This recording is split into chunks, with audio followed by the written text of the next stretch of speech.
On June 8, 1994, a research facility in the Southwest conducted a routine sleep study.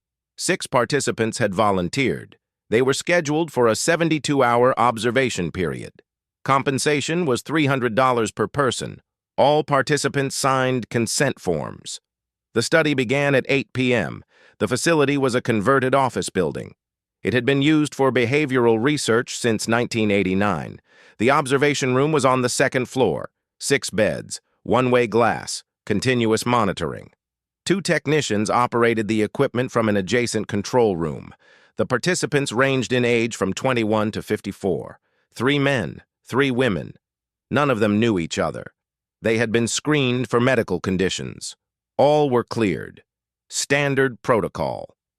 At 10:30 p.m., the first sleep cycle began. Technicians noted normal brain activity. Heart rates were stable. Room temperature was maintained at 68 degrees. Everything proceeded as expected. At 2:17 a.m., one participant sat up in bed. The technician on duty made a note.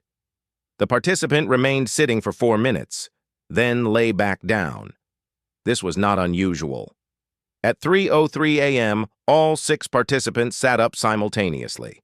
The technician called for his supervisor. The participants did not speak. They did not look at each other. They sat in identical positions, hands on knees, facing forward. The supervisor entered the control room at 3:06 a.m. The participants were still sitting. He checked the equipment. All readings were normal. He considered waking them. He decided to wait. At 3:11 a.m., the participants lay back down in unison. The movement was synchronized. No communication had occurred. The supervisor reviewed the footage. He found nothing to explain the behavior.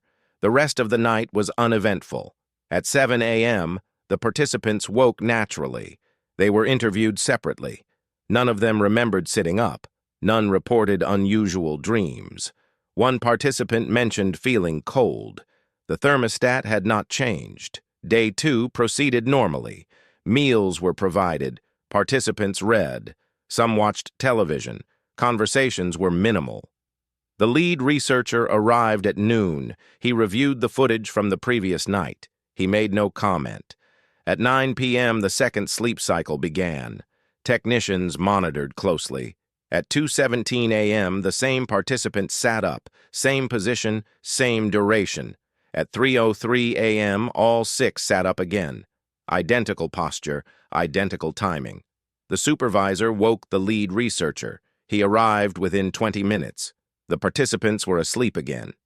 He requested the raw EEG data. Brainwave patterns showed deep sleep, even during the sitting episodes. On the morning of day 3, participants were again interviewed. Again, no one remembered. One participant asked if something had happened. The researcher said no. The participant said it felt like something had. That afternoon, a technician noticed a pattern in the video timestamps.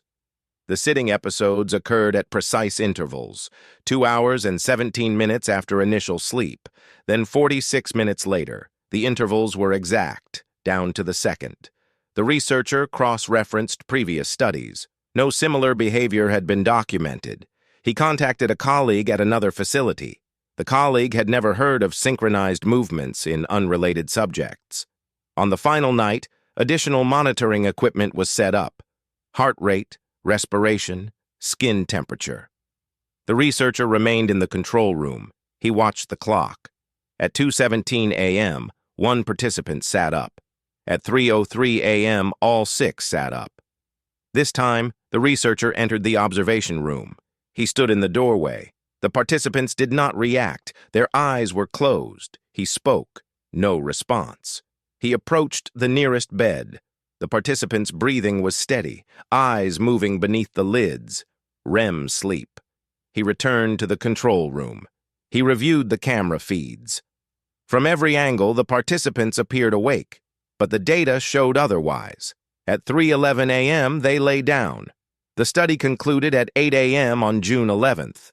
Participants were debriefed, compensated, released. They were asked to report any unusual symptoms. None ever called back. The researcher submitted his findings to the Institutional Review Board. The report was marked inconclusive. He requested permission to follow up with the participants. Permission was denied. Ethical concerns were cited. In August, the researcher attempted to contact the participants independently. 4 did not respond. 1 had moved. No forwarding address. The 6th agreed to meet. She said she had been experiencing unusual sleep patterns, waking at the same time each night. 3:03 a.m. She said she felt compelled to sit up. She lived alone. No one had observed this. She asked if the others had reported the same. The researcher said he did not know.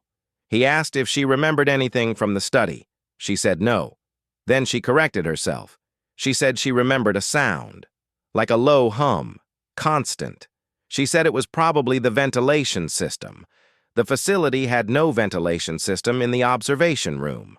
The researcher reviewed the audio recordings. No hum was present. He checked the equipment logs. No malfunctions. He filed a secondary report. It was not published. In 1995, the facility lost its funding. The building was sold. Records were transferred to a university archive. The researcher moved to another state. He continued his work in sleep studies. He never replicated the experiment. In 2003, a graduate student requested access to the archived footage. She was writing a thesis on group sleep behavior. The archive had no record of the study. The files could not be located. The researcher was contacted. He said he had kept personal copies. He agreed to share them. When the student arrived, he said he had reconsidered. He did not provide a reason. One participant was located in 2007. He had no memory of the study. When shown the consent form with his signature, he said it looked correct. He asked what the study had been about. When told, he said that sounded interesting. He did not ask follow-up questions. The lead researcher passed away in 2009. His estate was handled by a nephew. Among his belongings was a locked filing cabinet. Inside were notes from the sleep study, handwritten observations, dated entries. The final entry was brief. It stated that on 3 separate occasions after the study ended, he had woken at 3:03 a.m., sitting upright, hands on knees. He had lived alone. No one had witnessed this. The notes ended there. The observation room was demolished in 2010. The building is now a medical office complex. The second floor houses a dental practice. No further research was conducted. No explanation was determined. The data remains classified as anomalous. The case was closed in 2012.